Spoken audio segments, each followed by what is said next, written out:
everyone, this is Tej Bahadur Singh, and as you know, we are discussing the subjects Criminal Procedure Code, which is given in the syllabus of LLB 3-year course, 6th semester. In CRPC, we were discussing chapter 20, and we have discussed the difference between summon cases and warrant case in the last lecture, and we had started discussing the trial of summons cases by magistrate. That is given in the chapter 20 of CRPC. So in in today's class we will discuss the chapter 20, and we will cover it, and further we will also try to cover chapter 21, that is trial of summary cases, trial in summary cases. Okay, तो हम आज की class में समन cases के trial को और summary cases के trial को कंप्लीट करेंगे. Okay, let's discuss further. Let's discuss the provisions. Actually, we have discussed in the last lecture section 251, section 252, and section 253. Let's revise it, and then we should go further.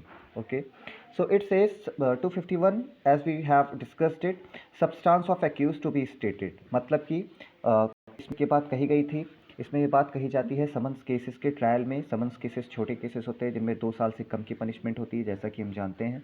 इसमें जैसे कोई आएगा जज के पास, magistrate के पास case आएगा, तो वो उसको एक्यूज्ड को बताएगा और एक्यूज्ड से फॉर्मल चार्ज फ्रेम नहीं करेगा, उसको देखेगा, एक्यूज्ड से पूछेगा कि क्या वो गिल्टी प्ली करता है. तो फिर उसके बाद एक्यूज्ड क्या करेगा कि अगर गिल्टी प्लीड करता है तो जज क्या करेगा, एक्यूज यहाँ पर देखिए एक्यूज्ड की प्रेजेंस है तो वो कन्विक्शन कर देगा प्ली ऑफ गिल्ट पर under section 252. 253 talks about conviction on plea of guilty in absence of accused इन पेटी केसेस. देखिए यहाँ पर ये बात कही गई है कि अगर एक्यूज्ड एब्सेंट है, ठीक है, तो वहाँ पर जो जज है वो क्या करेगा, वो अगर मान लीजिए केस पेटी केसेस में आता है, यानी कि जैसा कि हमने सेक्शन 206 यहाँ पर फॉलो किया गया है सीआरपीसी का, उसमें पेटी केसेस के बारे में कहा गया है. पेटी केस वो होगा जहाँ पर जो पनिशमेंट है, जो फाइन है वो 1000 तक का हो सकता है, ठीक है, वो सारे पेटी केसेस में आएंगे. पेटी केसेस अगर ऐसा कोई केस है जिसमें इस तरह का फ़ाइन है, तो वहाँ पर एक ये डिस्क्रिप्शन दिया गया है एक्यूज्ड को कि वो बिना प्रेजेंट हुए कोर्ट में फ़ाइन भरकर अपना जो है गिल्ट प्ली कर सकता है और फाइन भर सकता है कोर्ट में प्रेजेंट हुए बिना. ठीक है, तो ये बात कही गई है सेक्शन 253 में कि वो उसको कोर्ट उसके चार्जेस के बारे में बताएगा, यानी कि उसके ऊपर जो एलिगेशंस लगे उनके बारे में बताएगा. कोर्ट कहेगा अगर आप गिल्टी प्लीड करते हैं, मतलब कोर्ट ये अपनी बात कहेगा बाय पोस्ट, लेटर भेजेगा, एक समन भेजेगा एक्यूज्ड को, ठीक है, तब और उस लेटर में ये लिखा होगा कि क्या आपके ऊपर ये ब्लेम है और एलिगेशंस हैं और क्या आप गिल्टी प्लीड करते हैं, और अगर आप गिल्टी प्लीड करते हैं तो फिर आप जो है वो आप उसको इतना फ़ाइन पड़ेगा, आप वो फ़ाइन दीजिए. वहाँ पर जब एक्यूज्ड वो लेटर एक्यूज्ड पढ़ेगा, देखेगा, और अगर वो गिल्टी प्लीड करता है तो वो उसमें लिखेगा कि ये ठीक है, मैं गिल्टी प्लीड करता हूँ, और वो जो फ़ाइन दिया गया है उस फ़ाइन को वो उसी लेटर में डालकर रिप्लाई सेंड कर देगा कोर्ट में. ठीक है, कोर्ट के पास जब वो रिप्लाई पहुँचेगा तो कोर्ट उस पर जो भी फ़ाइन लगाता है वो उस फ़ाइन को उस भेजे हुए अमाउंट के साथ एडजस्ट कर देगा. ठीक है, ये बात कही गई है सेक्शन 253 में. ठीक है, ये सिचुएशन कब की है, जब एक्यूज्ड प्रेजेंट नहीं होगा, तब पेटी केसेस में. अब आते हैं, यहाँ तक हमने लास्ट क्लास में डिस्कस किया था. अब हम आते हैं सेक्शन 254 में, विच talks about procedure when not convicted. ठीक है, क्या कहता है section 254, procedure when not convicted. मान लीजिए क्या ये बात क्या है, provision 1 says if the magistrate does not convict the accused under section 252 और 253, यानी कि वो कन्विक्शन मान लीजिए गिल्ट प्लीड नहीं करता, तब क्या होगा, तब मजिस्ट्रेट प्रोसिक्यूशन पार्टी को सुनेगा और सारे एविडेंसेस लेगा प्रोसिक्यूशन के डिटेल में. ठीक है, जो भी एविडेंसेस हैं, जो भी जो है विटनेसेस के रिकॉर्ड्स हैं, विटनेसेस के स्टेटमेंट्स हैं, वो सारे लेगा. उसके बाद एक्यूज्ड को भी सुनेगा और उसके सारे डिफेंस के एविडेंसेस भी लेगा. ठीक, तो यहाँ पर 2 चीज़ें कही गई हैं. पहली चीज़ है कि जो कोर्ट है पहले गिल्टी प्लीड करने के लिए कहेगा प्रेजेंस में और एब्सेंस में, उसका प्रोविज़न सेक्शन 252 और 253 में दिया हुआ है. अगर वो गिल्टी प्लीड करता है एक्यूज्ड, देन इट्स ओके, तो उस पर चार्ज लगेगा, जो भी उसको पेनल्टी या जो भी पनिशमेंट होगी उसको वो पनिशमेंट दी जाएगी. इसके बाद 254 में कहा गया है कि अगर वो गिल्टी प्लीड नहीं करता है तब क्या होगा, तब दोनों पार्टी से एविडेंसेस लिए जाएंगे, ठीक है। और उन दोनों पार्टी से एविडेंसेस लेने के बाद यहाँ पर एक ये भी प्रोविज़न दिया हुआ है कि एविडेंसेस लेने पर मान लीजिए कोई पार्टी किसी विटनेस को बुलाना चाहती है, तो वो जज मजिस्ट्रेट से रिक्वेस्ट कर सकती है कि जो कोई भी, चाहे प्रोसिक्यूशन हो चाहे ये हो एक्यूज्ड हो, रिक्वेस्ट कर सकती है कि वो उस विटनेस को समन भेजे ताकि वो कोर्ट में बुलाया जा सके या बुलाया जा सके, या फिर यही चीज़ किसी डॉक्यूमेंट को मंगवाने के लिए की जा सकती है या किसी दूसरी चीज़ को जो कि केस के लिए मटेरियल है, इम्पॉर्टेंट है, ठीक है। तो कोर्ट ऐसा कर सकता है, कोर्ट ये चीज़ रिक्वायर कर सकता है और मतलब कि रिक्वायर कर सकता है किसी को बुलाने के लिए, कोर्ट के ये अथॉरिटी है। उसके अलावा दोनों पार्टीज़ के एविडेंसेस लेगा कोर्ट, ये जैसा कि अभी हमने क्लॉज 1 में पढ़ा 254 के। 255 में ये बात कही गई है कि जब मजिस्ट्रेट दोनों पार्टीज़ के एविडेंसेस ले लेगा, ठीक है, अंडर सेक्शन 254 जब दोनों पार्टीज़ के एविडेंसेस ले लेगा तब वहाँ पर, और मान लीजिए उसको और भी कुछ फर्दर एविडेंसेस लेने की ज़रूरत पड़ी तो उनको भी लेने के बाद, ठीक है, कोर्ट क्या करेगा कि कोर्ट को ये लगता है कि अगर एक्यूज्ड गिल्टी नहीं है तो कोर्ट एक्विटल कर देगा एक्यूज्ड का, ठीक है। लेकिन अगर मजिस्ट्रेट को लगता है कि कोर्ट जो पर्सन है वो गिल्टी है, ठीक है, अगर सारे एविडेंसेस को देखने के बाद कोर्ट को ये लगता है कि पर्सन गिल्टी है तो कोर्ट उसको कन्विक्ट कर देगा under sub clause 2 of section 255। Sub clause 3 says a magistrate में अंडर सेक्शन 252 और सेक्शन 255। 252 में क्या है, conviction on plea of guilt. 255 में क्या है, आफ्टर टेकिंग एविडेंस कन्विक्शन और एक्विटल, ठीक है। तो इसमें क्या कहा गया कि मजिस्ट्रेट में under these both sections convict the accused of any offence, ठीक, triable under this chapter, from which the facts admitted or proved he appear to have committed whatever the nature of the complaint or summon, if the magistrate is satisfied that the accused would not be prejudiced thereby। मतलब कि magistrate क्या कर सकता है इस chapter के under में, समझिएगा बात को, कि इस चैप्टर के अंडर में वो जो भी ट्राइबल केसेस हैं, ठीक है, उनके लिए चाहे कुछ भी कंप्लेंट या समन का कोई भी नेचर रहा हो, लेकिन अगर मजिस्ट्रेट को ये लगता है कि उसने कोई भी ऑफेंस ऐसा किया है जिसको वो ट्रायल कर सकता है तो उसके लिए भी मजिस्ट्रेट अगर सेटिस्फाइड है तो उसके लिए भी मजिस्ट्रेट एक्यूज्ड को पनिश कर सकता है या छोड़ सकता है, ठीक है। ये बात कही गई है सब क्लॉज 3 में। देखते हैं सब सेक्शन 256, इसमें क्या कहा गया है, नॉन अपीयरेंस और डेथ ऑफ कंप्लेनेंट। मतलब यहाँ पर जरा इसको क्लियरली देखते हैं।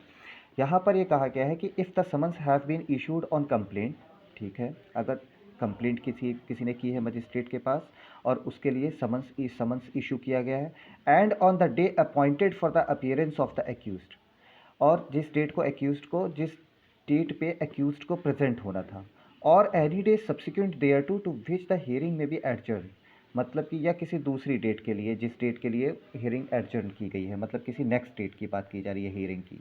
The complainant does not appear, अगर उस डेट को कंप्लेनेंट अपीयर नहीं होता, जिसने कंप्लेंट की है वही अपीयर नहीं हो रहा, कहने का मतलब ये है कि मान लीजिए कंप्लेनेंट ने कोई कंप्लेंट करी जो मजिस्ट्रेट के सामने, मजिस्ट्रेट ने एक डेट अपॉइंट करी कि इस डेट को अक्यूज्ड प्रेजेंट हो और अपनी बात रखे, अब या फिर कोई नेक्स्ट रखी, इसी सब्सिक्वेंट डेट रखी प्रोसीडिंग की, और उस डेट को कंप्लेनेंट ही अपीयर नहीं हुआ, तब क्या होगा, the magistrate shall notwithstanding anything hereinbefore contained acquit the accused, ठीक है, unless for some reasons he thinks it proper to adjourn the hearing of the case of some other day. मतलब कि अगर ऐसा हुआ तो जब तक मजिस्ट्रेट को कोई एक प्रॉपर रीज़न नहीं मिलता, मजिस्ट्रेट एक्यूज्ड को एक्विट कर सकता है, ठीक है, छोड़ सकता है।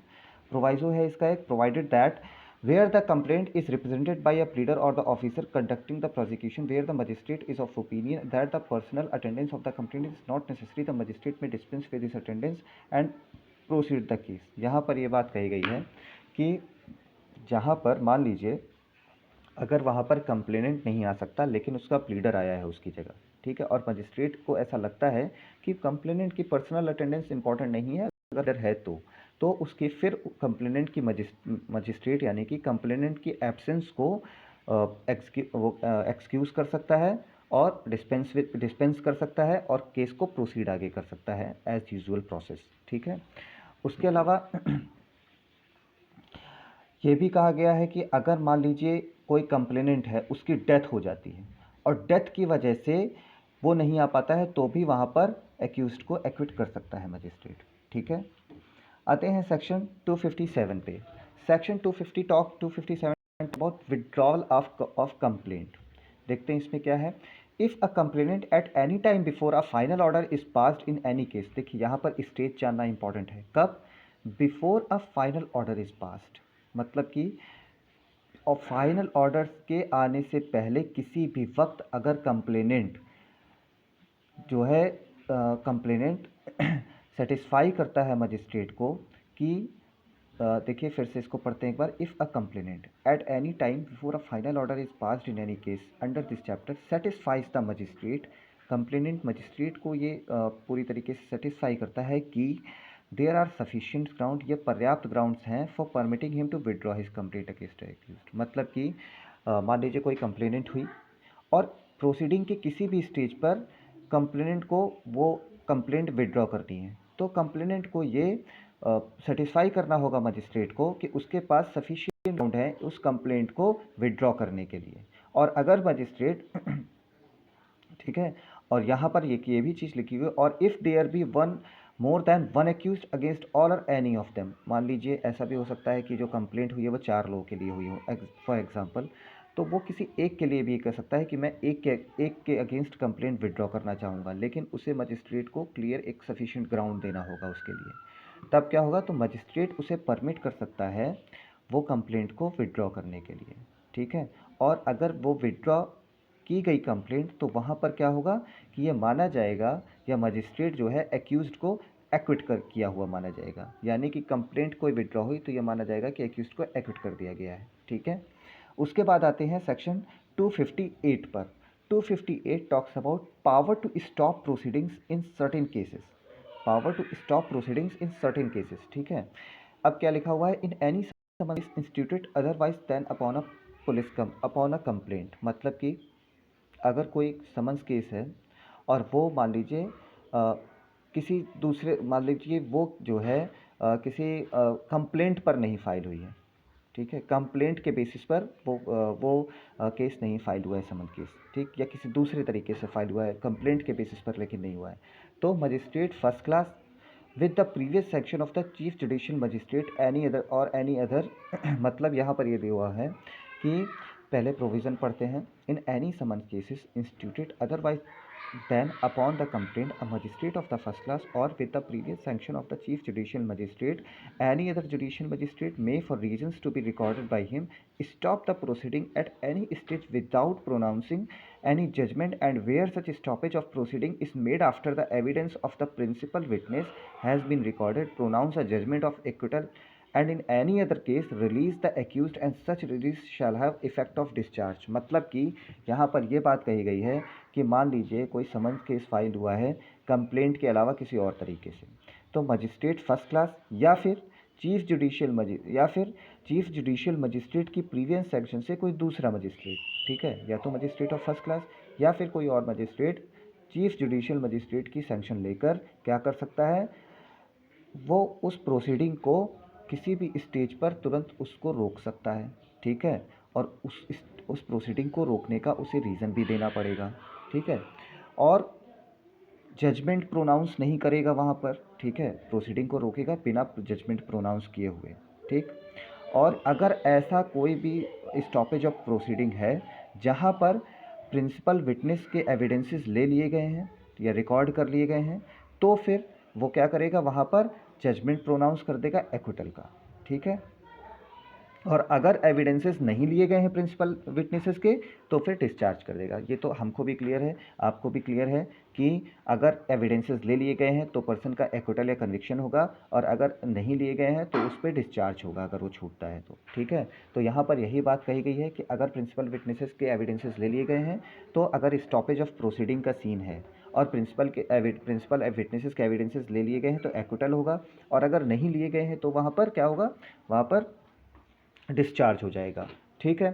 इसके बाद सेक्शन 259 देखते हैं। It talks about power of court to convert summon cases into warrant cases. देखिए इसमें यही चीज़ है कि मान लीजिए कोई समन केस का ट्रायल चल रहा है, ठीक, और एक ऐसे ऑफेंस से रिलेटेड है जिसमें 6 महीने की जिसमें जो है सज़ा जो है 6 महीने से ज़्यादा की है, और मजिस्ट्रेट को अगर ये लगता है कि इंटरेस्ट ऑफ जस्टिस में ये ऑफेंस मतलब यहाँ पर 6 महीने से ज़्यादा की सज़ा में ही कन्वर्ट होगा। ध्यान रखिए, यहाँ पर जो समन्स केस वारंट केस में कन्वर्ट करने की बात की जा रही है, लेकिन जो समन्स केस वारंट केस में कन्वर्ट होगा, पहली कंडीशन ये है या सबसे बड़ी कंडीशन ये है कि उसमें पनिशमेंट हमेशा वो एक ऐसा ऑफेंस होना चाहिए जिसमें पनिशमेंट 6 महीने से ज़्यादा की हो, ठीक है। और अगर कोर्ट जो मजिस्ट्रेट को ये लगता है जो कि समन्स केस का ट्रायल कर रहा है कि ये इंटरेस्ट ऑफ जस्टिस में है कि ये जो है समन केस का ट्रायल है, इसको कन्वर्ट कर दिया जाए वारंट केस के ट्रायल में, ठीक है, तो मजिस्ट्रेट फिर उसको उस पूरे केस को रीहियर करेगा उसी तरीके से जैसा कि वारंट केस के ट्रायल को किया जाता है। ये बात कही गई है सेक्शन 259 में, ठीक है। तो एक डिफरेंस हमने पढ़ा था ना समन केसेस का वारंट केसेस से, तो वो यही है कि समन केसेस को वारंट केस में कन्वर्ट किया जा सकता है, ठीक है, which is provided in section 259 of CRPC। Now let's see chapter 21 of summary trial. Chapter 21 it talks about summary trial. Summary trial का मतलब अभी इसके प्रोसीजर से हमें क्लियर हो जाएगा कि समरी ट्रायल का बेसिक मतलब क्या होता है। देखिए, power to try summarily, section 260 देखते हैं। It talks about power to try summarily. तो समरी ट्रायल्स को कौन कर सकता है, कौन समरी ट्रायल कर सकता है, ठीक है। सब clause 1 talks about who has the power to try summarily. अब यहाँ पर देखते हैं, 1 कहता है notwithstanding anything contained in this code any chief judicial magistrate. देखिए यहाँ पर कौन कौन समरी ट्रायल कर सकता है उसकी बात हो रही है। Any chief judicial magistrate, any metropolitan magistrate, any magistrate of the first class specially empowered in this behalf by the high court. मतलब कि चीफ जुडिशियल मजिस्ट्रेट और मेट्रोपॉलिटन मजिस्ट्रेट ये दो तो कर ही सकते हैं, ठीक है।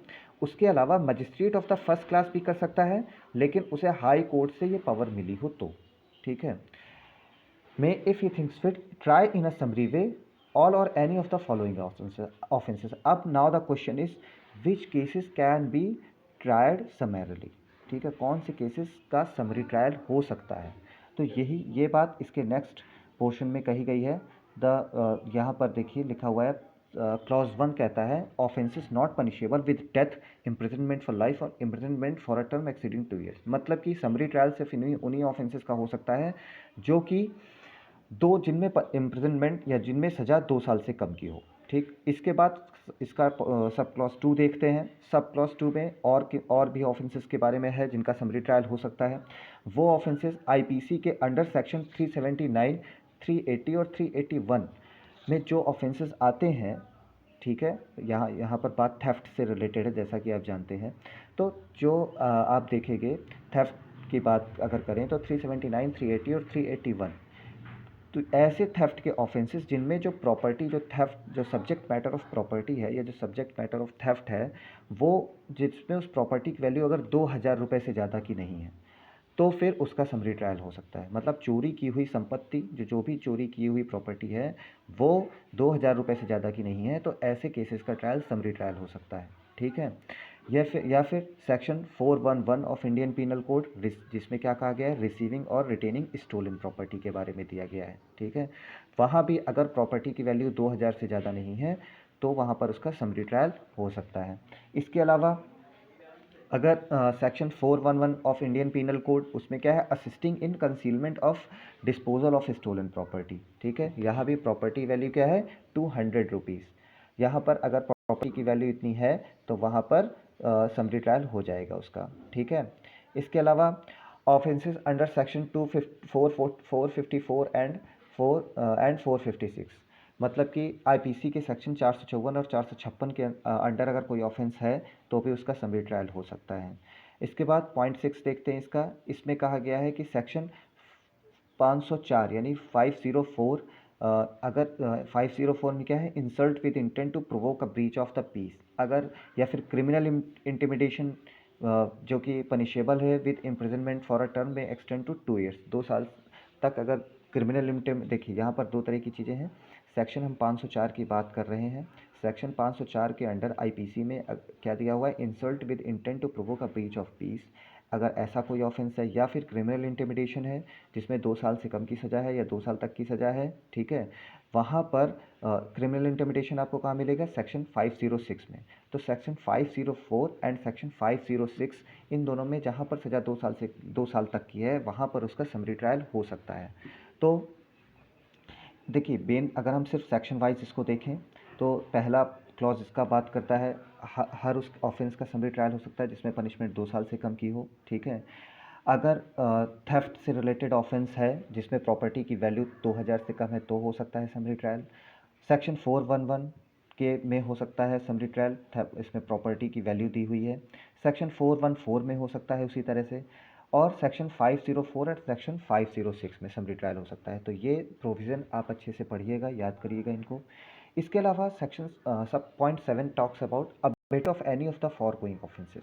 मान लीजिए ऐसे किसी ऑफेंस का अबेटमेंट हो रहा है, ठीक, अबेटमेंट किया जा रहा है तो भी हो सकता है समरी ट्रायल।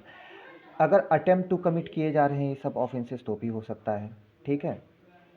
या फिर कोई भी ऑफेंस जो कि under section 20 of the cattle trespass act के अंडर है 1871 के, तो भी उसका समरी ट्रायल हो सकता है, ठीक है। ये सारे जनरली माइनर ऑफेंसेस हैं जिनका समरी ट्रायल होता है, इनमें स्पीडी डिस्पोजल ऑफ केसेस होते हैं, ठीक है।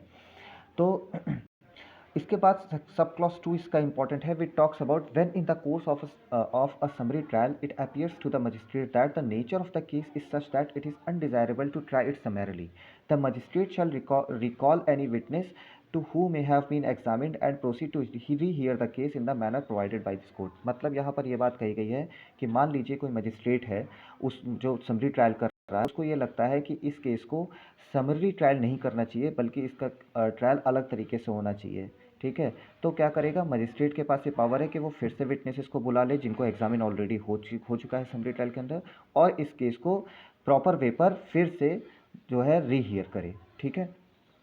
Section 261 talks about summary trial by magistrate of the second class, ठीक है। यहाँ पर देखिए समरी ट्रायल बाय मजिस्ट्रेट हमने जो पढ़ा कि किसको किसको समरी ट्रायल करने का पावर दिया गया है, वो हमने 1 में पढ़ा कि chief judicial magistrate, metropolitan magistrate and magistrate of first class को, ठीक है। अब यहाँ पर समरी ट्रायल करने की power magistrate of second class को भी दी गई है अंडर सेक्शन 261। क्या कहा गया है कि जो हाई कोर्ट है वो किसी भी मजिस्ट्रेट ऑफ फर्स्ट क्लास को एम्पावर कर सकता है या उसको कन्फर कर सकता है ऐसी पावर कि वो किसी ऑफेंस का ट्रायल समरी वे पर कर सके, ठीक है। लेकिन वो ऑफेंस कैसा होना चाहिए, जिसमें पनिशमेंट 6 महीने से ज़्यादा की ना हो या फाइन हो, ठीक है। और ऐसा कोई भी ऑफेंस जिस उसके अबेटमेंट या अटेम्प्ट के लिए, मतलब कि कोई भी ऑफेंस 6 महीने की जिसमें पनिशमेंट है या 6 महीने से ज़्यादा की पनिशमेंट नहीं है, या फिर ऐसे किसी ऑफेंस को अबेट करना या किसी ऑफेंस को अटेम्प्ट करना, ठीक है। ऐसे ऐसे किसी ऑफेंस के लिए अगर हाई कोर्ट चाहे तो मजिस्ट्रेट ऑफ सेकंड क्लास को कन्फर कर सकता है कि पावर कि ऐसे ऑफेंस का वो magistrate of second class summary trial कर सके, ठीक है।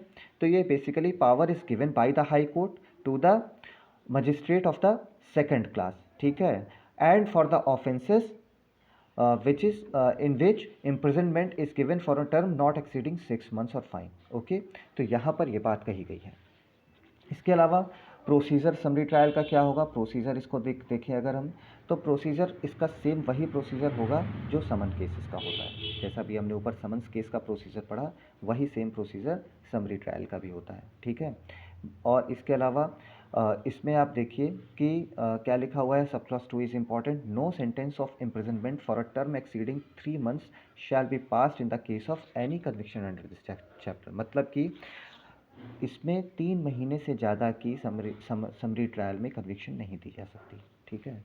Record in summary trial section 263 talks about it records in summary trial, ठीक है। रिकॉर्ड में क्या होगा, मजिस्ट्रेट जब भी समरी ट्रायल करेगा तो उसमें जो है क्या करेगा, स्टेट गवर्नमेंट देखिए प्रेस्क्राइब करेगा कि उस रिकॉर्ड में क्या कौन कौन से पर्टिकुलर्स होंगे समरी ट्रायल के। समरी ट्रायल का जो भी मजिस्ट्रेट एक रिकॉर्ड बनाएगा उसमें क्या क्या पर्टिकुलर्स होंगे, ये स्टेट करने की पावर स्टेट गवर्नमेंट को है, ये बताने की पावर स्टेट गवर्नमेंट को है, ठीक है। और बेसिकली कौन से पर्टिकुलर्स होते हैं उनको हम अब देखते हैं। देखिए ए से लेकर इसमें जी तक लिखे हुए हैं कि कौन कौन से इसमें रिकॉर्ड्स में क्या क्या पर्टिकुलर्स होंगे। Serial number of the case, date of commission of the offence, date of the report or complaint, name of the complainant, name, parentage and residence of the accused, the offence complained of and the offence proved in the cases under clause 2 subclause 3 clause 4 clause 1 of section 260, the value of the property in which respect the offence has been committed. G says the plea of the accused and his examination, the finding, the sentence or other final order, the date on which proceeding terminated. तो ये इतना आपका record में लिखा जाएगा. उसके बाद section 264 talks about judgment in cases tried summarily. ठीक है, तो इसमें क्या है, in every case tried summarily in which the accused does not plead guilty. मान लीजिए कोई केस है जो कि समरी ट्रायल किया जा रहा है और उसमें एक्यूज गिल्टी प्लीड नहीं कर रहा, तो वहाँ क्या होगा कि मजिस्ट्रेट उस जो भी एविडेंसेस उसमें दिए गए हैं उसके सब्सटेंस को नोट डाउन करेगा, ठीक है, और अपना जो भी जजमेंट है उसको रीज़न के साथ देगा. उसके अलावा language of record and judgment, language की बात सेक्शन 265 में कही गई है related to the summary trials. ठीक है, उसके लैंग्वेज क्या है, लैंग्वेज ऑफ द कोर्ट की ही लैंग्वेज होगी. ठीक, और हाई कोर्ट सब क्लॉज 2 देखें तो the high court may authorise any magistrate empowered to try offence summarily to prepare the aforesaid record or judgment or both by means of an officer appointed. This is not a very important clause. So